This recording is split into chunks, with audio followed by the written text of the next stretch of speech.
Ассалаумағалейкум, біртұтас қазақ елім. Осы ғой ана жайлы мектеп білім беру саласындағы пилоттық ұлттық жоба дейді. Осы мектеп осыны енді қазақ мектебін етуді қалап жатыр ағайындар. Аты кім екен? Қараймыз.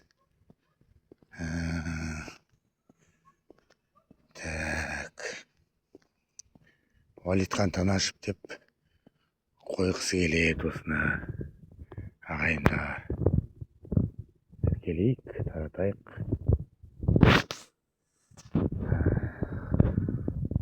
Мына астында Атырау қаласының әкімі Серік Шапкеновке және Атырау облыстық Құрмағазы ауданы Абат Жанғалиевке жазған тұр. Мына бордюрлар керемет, көрдіңіздер ме? Оң жағында да. Мынау лицей, агротехникалық колледж осы жерде орналасқан.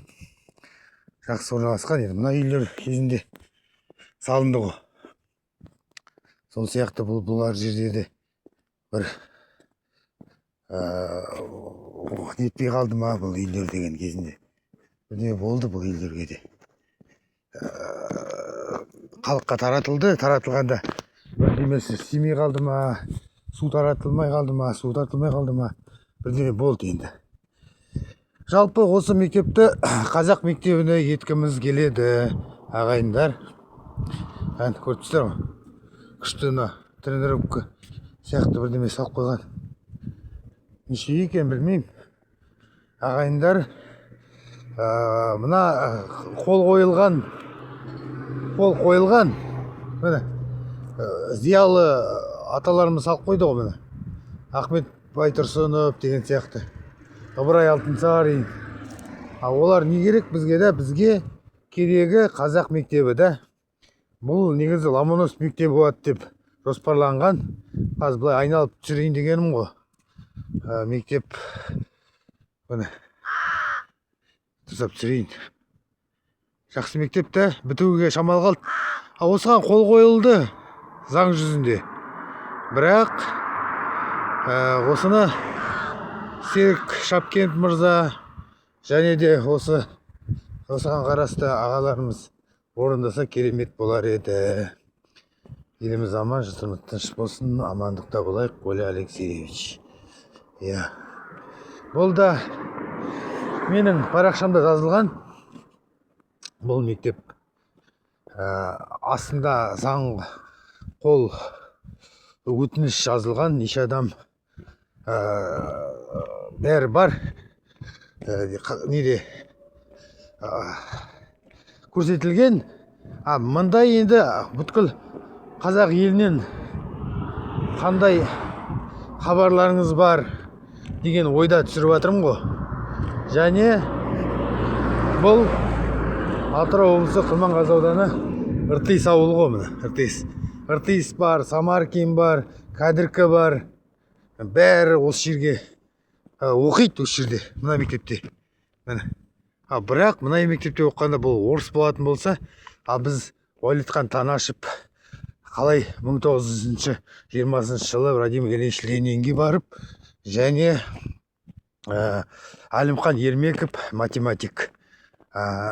Осы үшінші адам жер кадастры бізге осы Қырғыз автономиялық республика болып тұрғанда қазақ елінің шекарасын бекіткен азаматтар. Түсіңіздер ғой, 20 дейді. Амантта болайық, еліміз аман, жұртымыз тыныш болсын. Бізде мына Кәдіркіні бәрін түсірейін деп едім. Мына Кәдіркі бәрі осында оқиды ғой. Зиялы мектеп деп тұр ғой. Бізге ондай не керек? Бізге мына қазақ мектебі болған жақсы да. Амантта болайық. Астына пікір қалдырыңыздар. Былай қарағанда міне мектеп қой міне. Асфальт қой, қараңызшы. Например, қарашы, оң жақ бордюрда жоқ, сол жақ бордюрда жоқ па. Тротуары да. Ал мектеп салып жатыр, жақсы қиып, бәлеміз ақша бөлінді, бәріне келсеміз. Бірақ біз неге бұл мектепті орысша Ломоносов етеміз да. Ломоносовтың өзінің мектебі бар ғой. Ал мынаған көшіргенде онда қалай жоспар туындағанынан біз керек емес деп ойлаймын да. Өз ойым. Мына дүкен, мына үйлер салынды, ал жақсы. Ол үйлер салынды. Мына осы жерлерде бір жерде мына айналып жатырмын мен. Потому что бұл жерге не керек? Бұл бұрын интернат болды, одан кейін гимназия болды. Қазір бұған Абай мектебі бәрі оқу жолы осында жасап жатыр. Бірақ та айтайын дегенім ағайындар, бұл мектептер бәрі қазақша болған дұрыс та. Көрдіңіз ба? Айналып келдім ал. Қазір фотосын түсірем, жіберем, тіркелеміз, таратамыз. Осы мектеп қазақ мектебі болған жақсы деп астына қол қойылсын ағайындар.